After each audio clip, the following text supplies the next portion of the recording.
আমরা তিনজন আছি।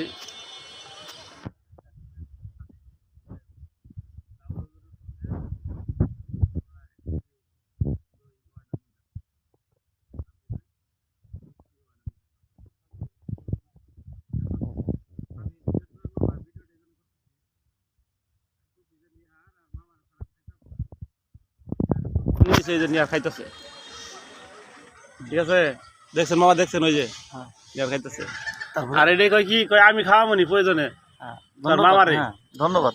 এটাই কয় কি কইলো আহিলো না, আমি ডাকলাম না রে। হ্যাঁ। আর আমার মামা আমি খাইতে চাই নাই, জোর করে খাওয়াইছে আমারে, আমরা প্রমাণ দিলাম।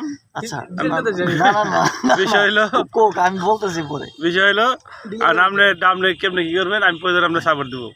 একটু কথা কি করি ক? আচ্ছা, সে কিন্তু আগে